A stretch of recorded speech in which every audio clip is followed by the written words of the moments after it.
नमस्कार दोस्तों, मैं राजेंद्र कुमार। आज हमारे बीच में चंडीगढ़ के एडवोकेट हैं नरेश बागड़े जी और शालिनी बागड़े जी, जो कि समाज में बहुत ही ज़्यादा लोगों को प्रेरणा देने का काम करती हैं और आज जो है वो करनाल में पहुँचे हैं। जैसा कि आपको बताया जा रहा है कि साधु संत जो है आज दुर्लभनाथ जी का जो करनाल में जो है चौक का जो उद्घाटन किया गया है वहाँ पर पहुँचे हैं। हम उनसे बातचीत करने का प्रयास करेंगे। सर, पहले तो आप अपना परिचय थोड़ा देना चाहेंगे? क्या शुभ नाम है आपका? मैं एडवोकेट नरेश बागड़ी नरेश जी, चंडीगढ़ से आया हूँ यहाँ। अच्छा, आज जो चंडीगढ़ से आप करनाल पहुँचे हैं तो कैसा लग रहा है? जो दुर्लभनाथ महाराज जी का आज जो चौक का उद्घाटन जो है मुख्यमंत्री के द्वारा किया गया है, क्या कहना चाहेंगे? आज कैसा लग रहा है? ये बहुत ही शुभ अवसर है और मैं अपने आप को खुशनसीब समझ रहा हूँ कि मुझे इस अवसर पर यहाँ बुलाया गया और मैं उपस्थित हो चुका। उसके साथ साथ हरियाणा सरकार के यशस्वी मुख्यमंत्री श्री मनोहर लाल जी के करकमलों द्वारा हमारे परम पूज्य गुरु रघुनाथ जी का की मूर्ति का अनावरण हुआ। इसके लिए बहुत ही धन्यवाद मुख्यमंत्री जी को और हरियाणा की सरकार को, जो उन्होंने इस समाज को अपना कीमती वक्त दिया और समाज का सम्मान किया अपनी उपस्थिति से। उसके लिए हम तहे दिल से उनका शुक्रिया अदा करते हैं। जितने भी साधु संत हुए हैं उन्होंने सबको जो है एक नई रोशनी दिखाई है, एक नया मार्गदर्शन दिखाया है, सबको जो है ज्ञानवर्धक जो है वो संदेश दिया है, सबको मानवता का संदेश दिया है। तो क्या लगता है कि हमें उनके मार्गदर्शनों पर चलना चाहिए?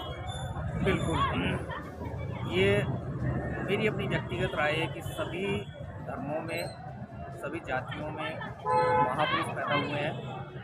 उन्होंने इस मानव जाति के उत्थान के लिए उनका मार्गदर्शन किया समय समय पर, और अब हमारी इस पीढ़ी और आने वाली पीढ़ियों के लिए ये हमारा उत्तरदायित्व है कि हम उनकी शिक्षाओं से जो हमने ज्ञान अर्जित किया है या हम कर रहे हैं या जो सीख हम ले रहे हैं उसे हम अपने डे टू डे लाइफ में उतारें और अपनी आने वाली पीढ़ियों को का मार्गदर्शन उन्हीं के रास्ते पर चलते हुए उनको उसी तरह की शिक्षा दें जिससे एक आदर्श समाज की स्थापना हो। मैं चलते चलते एक चीज़ और भी आपको जानना चाहूँगा। आजकल की युवा पीढ़ी जो है वो अपने अधिकारों से जो है वो भाग रही है, यानी कि नशे की तरफ ज़्यादा दौड़ रही है, जबकि उनको शिक्षित होना चाहिए। तो नई युवा पीढ़ी है उनके लिए कुछ ऐसी बात कहना चाहेंगे ताकि समाज में एक जो है भाईचारा सौहार्द जो है बनाना चाहिए। जो संस्कार है वो ख़त्म होते जा रहे हैं। ये अत्यंत दुख का विषय है। इसके लिए कहीं ना कहीं आप बिल्कुल ठीक कह रहे हैं कि हम अपने शिक्षित हो रहे हैं, एजुकेशन का लेवल हमारा बढ़ रहा है, लेकिन कहीं ना कहीं हम संस्कार से दूर हो रहे हैं। जहाँ हमें इस संत समाज की शिक्षा की, नैतिक शिक्षा की बहुत आवश्यकता है। मैं समझता हूँ कि हमें महापुरुषों से, संत समाज से का सम्मान करते हुए उनके आदर्शों पर चलने का प्रयास करना चाहिए और उनके दिया हुआ मार्गदर्शन इस युवा पीढ़ी को जो कहीं न कहीं अपने मार्ग से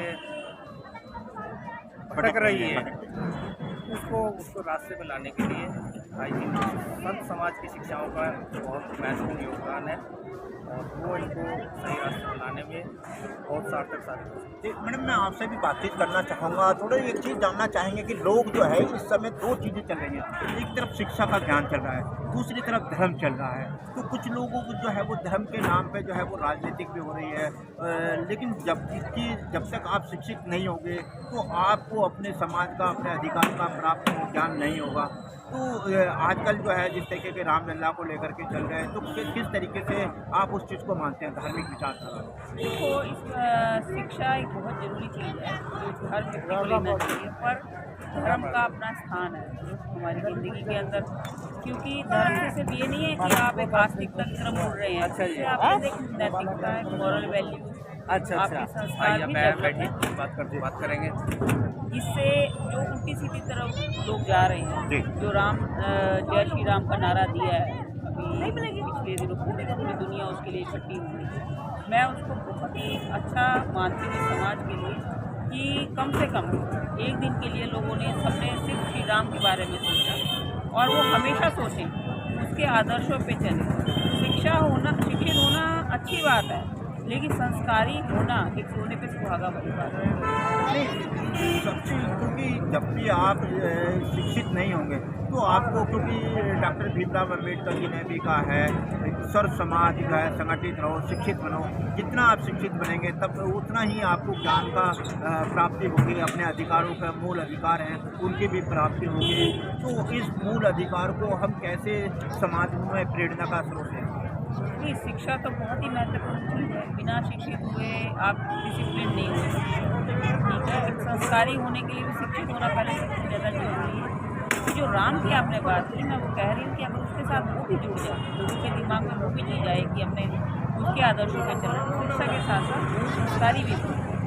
कहीं ना कहीं ये भी तो देखा जा रहा है कि राम के नाम पर जो है वो राजनीति करनी चाहिए या नहीं? राजनीति तो गलत है, लेकिन हाँ, एक व्यक्ति बनाने में, एक संस्कारी व्यक्ति बनाने में अगर इस नाम का प्रयोग वहाँ किया जाए तो ये बहुत जरूरी है। राजनीति तो नहीं करनी चाहिए, नहीं करनी। तो एक स्वार्थ हो गया कि राम के नाम पे आप वोट मांगते हो, तो स्वार्थ वो नहीं होनी चाहिए। समाज को क्या संदेश देना चाहेंगे आप? अपने जीवन से क्या प्रेरणा लेकर के जो है समाज को संदेश दे सकते हैं? देखो, सबसे पहले तो शिक्षित होना बहुत जरूरी है, जो कि भीमराव अम्बेडकर ने भी कहा है। संगठित होना जरूरी है। उनकी ही नक्शे कदम पे चलते हुए हम आज यहाँ पर पहुँचे हैं। हम भी एक सामान्य से परिवार से निकले, शिक्षा ग्रहण की, बहुत चुनौतियों का सामना करना पड़ा, जैसे कि कभी उनको भी करना पड़ा था। लेकिन मैं ये कहना चाहती हूँ कि हिम्मत नहीं हारनी है और आगे बढ़ना है। अच्छा, खटिक समाज बहुत पिछड़ा हुआ समाज था, बहुत ज़्यादा दबा कुचला समाज था। आज आपको लगता है कि उनके अधिकार प्राप्त हो रहे हैं? हाँ, धीरे धीरे लोगों के अंदर जागरूकता आ रही है अपने अधिकारों की।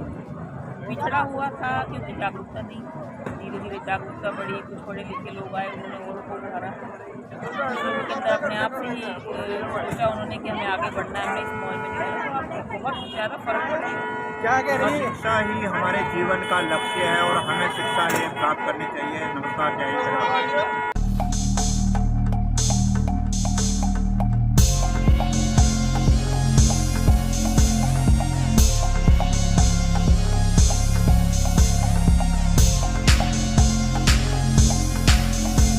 JL न्यूज़, नया जमाना, नई सोच।